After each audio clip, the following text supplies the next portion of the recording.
नमस्कार दोस्तों, this is Anand Rupam and welcome to Unpatriot. तो दोस्तों, एक महीने शांति के बाद पाकिस्तान में फिर से हो गया है अननोन गनमैन का कहर। लास्ट महीने ये जो पूरा एक्शन है ये कंसंट्रेटेड रहा था बांग्लादेश की तरफ। बांग्लादेश की तरफ बहुत सारे हमारे देश के खिलाफ गतिविधियां हो रही थी। वहाँ से CIA, ISI और बहुत सारे षड्यंत्र वहाँ से किए जा रहे थे। तो वहाँ पे रॉ का पूरा फोकस वहाँ पे था और बहुत सारे हमारे हाई एसेट्स पे उनकी नज़र थी।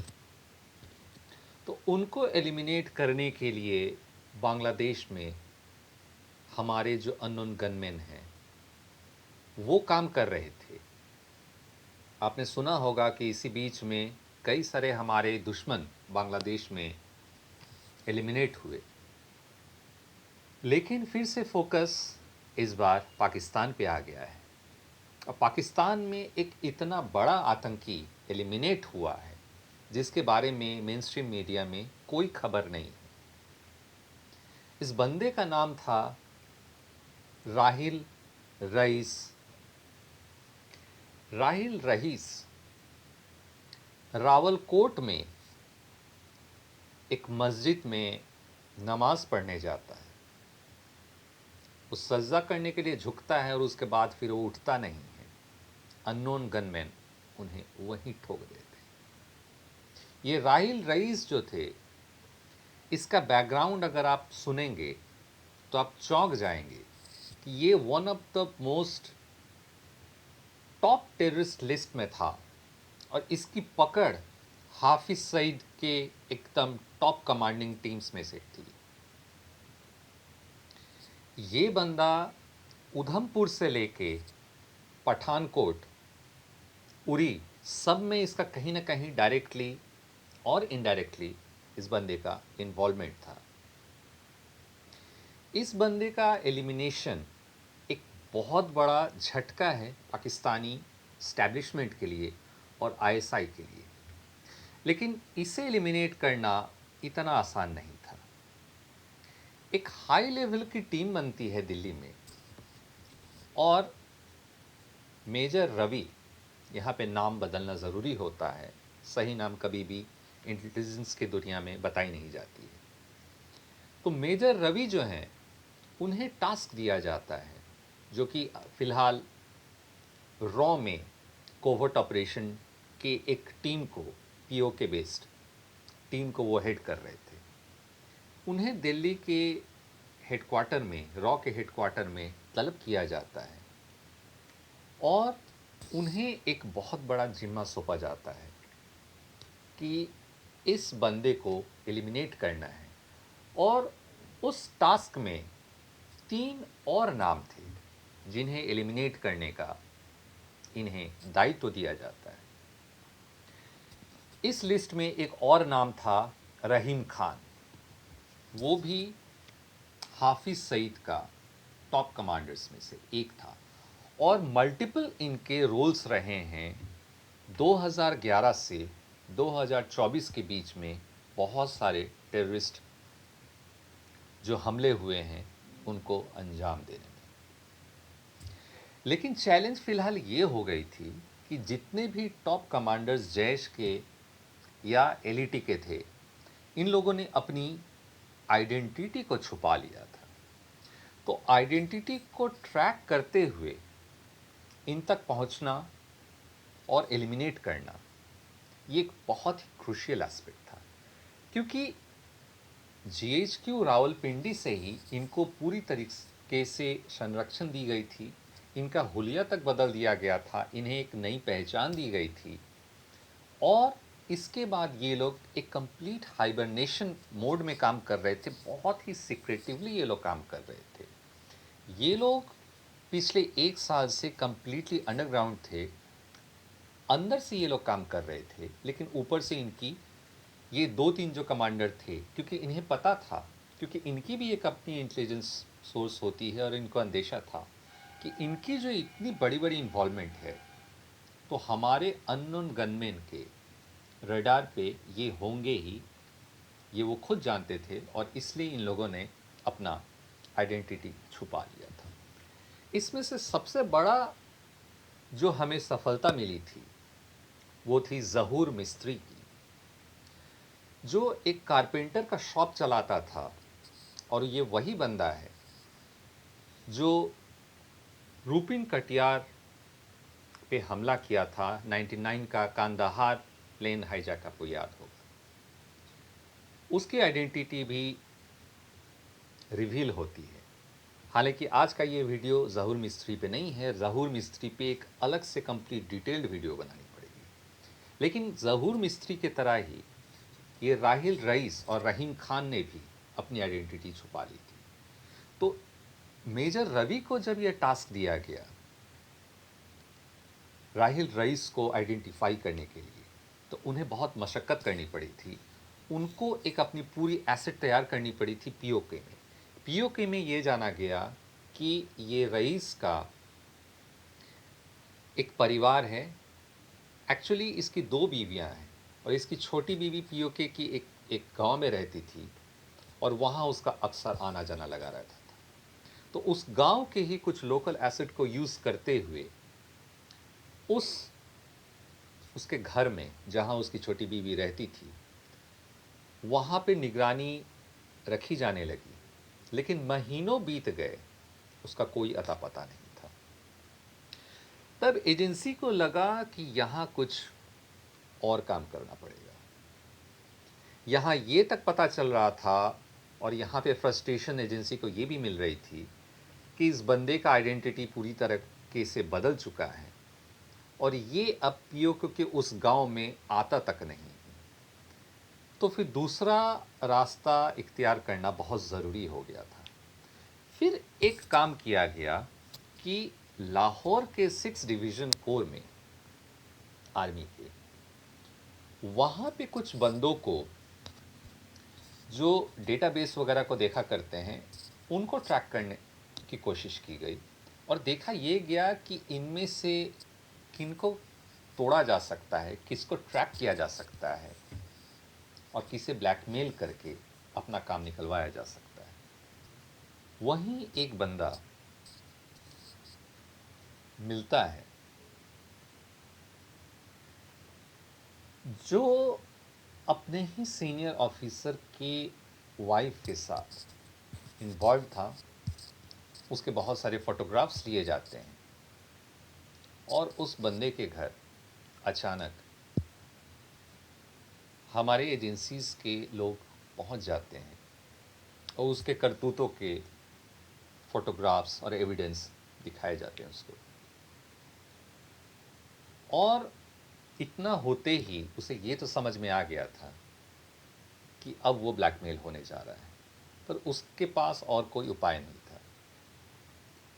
तो उस बंदे को ये कहा गया कि अगर तुम्हें अपनी नौकरी और अपनी जान बचानी है, और तुम ये चाहते हो कि ये फोटोग्राफ्स तुम्हारी बीवी और तुम्हारे सीनियर तक नहीं पहुंचे, तो तुम्हें लाहौर के 6 ब्रिगेड हेडक्वार्टर जहाँ पे तुम हो, वहाँ के डेटाबेस में जितने भी पुराने राहिल रईस और रहीम खान और 3-4 और भी टेररिस्ट, इनकी आइडेंटिटी और इनके वेयरअबाउट्स, ये सारी जानकारियाँ तुम निकाल के दोगे, क्योंकि ये बंदा उसी डिवीज़न में काम करता था। इस बंदे के पास और कोई चारा नहीं होता है, और वो कुछ दिनों के बाद ही एक्चुअल में इंफॉर्मेशन निकाल के लाता है। और इससे ये पता चलता है कि राइल रियाज जो है वो अशरफ लाला के नाम से अपनी आइडेंटिटी बदल चुका है। उसका बदला हुआ हुलिया भी इनके पास पहुंच जाता है। लेकिन एक चीज़ की कमी रह जाती है कि ये बंदा फ़िलहाल अभी है कहाँ, लोकेशन क्या है, ये वो बताने में असमर्थ रहता है। फोटोग्राफ्स आ जाती है, नया आइडेंटिटी मिल जाती है कि लाला बन के ये भाई साहब कहीं छुपे पड़े हैं और ये बंदा कुछ धंधा कर रहा है, क्योंकि इनका मोडस ऑपरेंडाई भी वही होता है। जब ज़हूर मिस्त्री को नया नाम दिया गया तो इसे एक नई नाम के साथ, आइडेंटिटी के साथ एक कारपेंटर का शॉप दिया गया था और वो वही चलाता था और अगल बगल के लोग उससे बहुत ही एक भला मानस समझते थे कि ये बहुत दान पुण्य का काम करता है। इसी तरीके से ये रईस भी जब अपना आइडेंटिटी चेंज कर लिया था तो इसे भी कोई एक धंधा में इसे बैठाया गया होगा और अपनी शांति से ये ज़िंदगी बसर कर रहा होगा। लेकिन प्रॉब्लम यहाँ आई कि ये छुपा कहाँ है, कहाँ पे रह रहा है, इसके बारे में अभी तक नहीं पता। लेकिन इसे फिर से जब प्रेशराइज किया गया तो इसने बताया कि हेडक्वार्टर में इसके अलावा और कोई इन्फॉर्मेशन है नहीं। लेकिन उसने ये बताया कि थाईलैंड में इसका ही एक हमराज छुपा हुआ है जिसका नाम है अली उस्मान। अगर आप उस तक पहुंच सकते हैं तो आपको रईस का और रहीम खान इन लोगों का इंफॉर्मेशन मिल सकता है। लेकिन फिर एक चैलेंज ये आई कि थाईलैंड में जाके किडनैप करना और वहाँ पे कोई एक कोवर्ट ऑपरेशन करना, यहाँ थोड़ी सी कुछ टेक्निकल और हमारी पॉलिटिकल कुछ प्रॉब्लम थी, क्योंकि वहाँ पे वहाँ के गवर्नमेंट के साथ हमारे ऐसे कुछ डील्स हैं।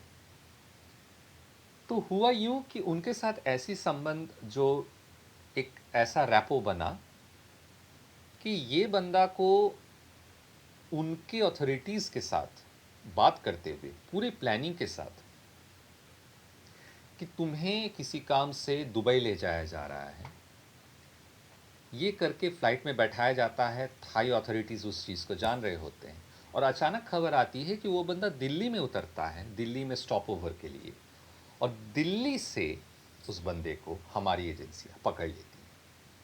तो ये एक प्री प्लान्ड एक प्रोग्राम थाई अथॉरिटीज़ के साथ मिल के एक कहानी गढ़ी गई कि उस बंदे को बैठाया जाएगा, उसे पता भी नहीं चलेगा, उसे बताया जाएगा कि वो दुबई जा रहा है, लेकिन स्टॉप ओवर दिल्ली में होगा और दिल्ली में जैसे ही स्टॉप ओवर होगा दिल्ली से उस बंदे को उठा लिया जाएगा। तो अली उस्मान को उस तरीके से उठाया जाता है और अली उस्मान को जब इंटरोगेट किया जाता है तब उसे रहीम खान के बारे में भी पता चलता है और सबसे बड़ी बात राहिल रईस के बारे में भी पता चल जाता है। ये राहिल रईस बेसिकली रावलकोट में एक ड्राई फ्रूट का व्यवसायी बन के वो रह रहा था और इधर रहीम खान लाहौर में अपना नाम बदल के रह रहा था। तो रहीम खान के साथ अचानक यूँ हुआ कि रहीम खान की तबीयत बिगड़ती है और उसे लाहौर के हॉस्पिटल में भर्ती कराया जाता है। कुछ दिन बाद उसे जब डिस्चार्ज करने का समय आता है, डॉक्टर बोलता है कि ही इज़ ऑल फाइन, लेकिन अचानक उसके सारे पैरामीटर्स, मेडिकल पैरामीटर्स बिगड़ते हैं और रहीम खान की अचानक मौत हो जाती है। पाया ये जाता है कि उसके बॉडी में पता नहीं कोई अननोन डॉक्टर या कोई अननोन नर्स ने बहुत हेवी डोज ऑफ हेरोइन उसके ब्लड में मिक्स कर दिया था, उसकी वही मौत हो जाती है। लेकिन इससे भी बड़ा चैलेंज था राहिल रईस को मारना। अब ये इतना एक डेंस जगह पे रहता था तो वहाँ का प्लानिंग करना बहुत डिफ़िकल्ट हो रहा था। फाइनली कुछ एसेट्स को चूज़ किया जाता है एलईटी के अंदर से ही। एलईटी के अंदर में ही कुछ बंदों को आइडेंटिफाई किया जाता है जो वहाँ वहाँ भी कई सारे फैक्शंस चलते हैं। कई लोग कभी एलईटी ज्वाइन करते हैं, उसके बाद वो छोड़ के जैश ज्वाइन कर लेते हैं, उस बार हिजबुल तहरीर ज्वाइन कर लेते हैं। तो ये लोग एक जगह से दूसरे जगह मूव करते रहते हैं, कभी एक जगह इनकी बनती नहीं है तो कभी एक जगह इनको ज़्यादा तवज्जो नहीं दिया जाता है, तो ये लोग डिससेटिस्फाइड रहते हैं। तो ऐसे गैप्स को ढूंढते हुए हमारे जो एजेंसी हैं इन्हें ट्रैप करते हैं और इनके जो हैंडलर्स होते हैं इनसे ये सारे काम करवाते हैं। तो इन्हीं में से एक बंदे को चूज़ किया जाता है जो एलईटी का ही एक पुराना बंदा होता है। तो एलईटी के ही एक पुराने बंदे को रईस अपने पास रखता है अपने ड्राई फ्रूट के शॉप में। तो शक की भी कोई गुंजाइश नहीं होती है, क्योंकि कोई अननोन व्यक्ति को वो अपने काम पे रख नहीं रहा है, क्योंकि ऐसे लोग बहुत फूक फूक के काम कदम रखते हैं। लेकिन अगर आप जिसका ऑलरेडी एक टेररिज्म का एक बैकग्राउंड रहा है उसी को अगर आप अपने दुकान पे रखते हो तो आप सेफ रहते हैं। लेकिन उसे ये नहीं पता था कि उसका उस बंदे का जिस पे वो भरोसा कर रहा है और कुछ महीने से उसके ड्राई फ्रूट के दुकान में उसके साथ काम कर रहा है, उसके साथ नमाज़ पढ़ने जाता है, बेसिकली वो पूरा रेकी करके उसका पूरा रूटीन जो है उसको चेक करता है और फाइनली उसको हिट करने का एक प्लान बनाया जाता है। तो फाइनली रावलकोट के मस्जिद पे एक दिन जब ये राहिल भाई साहब जाते हैं, सजदे में सर झुकता है, उसके बाद अननोन गनमैन इन्हें ठोक देते हैं। और उसके बाद इसका ये कर्मचारी जो इसके ड्राई फ्रूट के शॉप में काम कर रहा था वो भी गायब हो जाता है। तो दोस्तों इस तरीके से एक बहुत बड़े आतंकी का सफाया होता है और ये ऑपरेशन बेसिकली 1 साल से इस चीज़ को ट्रैक किया जा रहा था। इधर दोस्तों ये रायल रईस का मारा जाना इसलिए भी बहुत ज़रूरी था, एक स्ट्रैटेजिक मैसेजिंग भी थी और इसके अलावा एक बहुत बड़े चेन का ये एक बहुत बड़ी एक कड़ी था। इसका लिंक दाऊद के साथ भी है, ड्रग तस्करी में। उसके बाद पूरा जो मॉडस ऑपरेंडाई होता है, एक हवाला रूट के साथ भी इस बंदे का लिंक था। पूरा जो टेररिज्म का जो एक अटैक प्लान करना, इसका भी ये कई बार मास्टरमाइंड रह चुका है। पूरा वो खाका, ये ब्लूप्रिंट ये बंदा तैयार करने में माहिर था। इम्प्रोवाइज्ड एक्सप्लोजिव्स का भी ये एक ट्रेंड बंदा था। तो बेसिकली और ये एक मास्टर ऑफ डिस्गाइज भी था, ये बहरूपिया भी था। तो इतने सारे हुनर एक बंदे में था, जो फेक करेंसी भी चलाता था, ड्रग का भी कारोबार करता था, हवाला का पैसा भी जोड़ता था और लोकल एक्सटॉर्शन भी करता था। तो ये एक बहुत बड़ा एसेट जो हाफिज सईद ने और आईएसआई ने खो दिया। और ड्रग के तस्करी और ड्रग का जो लिंक है उसमें एक बहुत बड़ा एक कड़ी ये बंदा था। और रिसेंटली बता दूं कि अभी जस्ट हाल ही में हमारे गृह मंत्री अमित शाह जी ने भी ये बोला है कि नक्सलवाद के बाद जो अगला टारगेट जो पूरी तरीके से अगले 3 साल में ख़त्म किया जाएगा वो है ड्रग कार्टेल।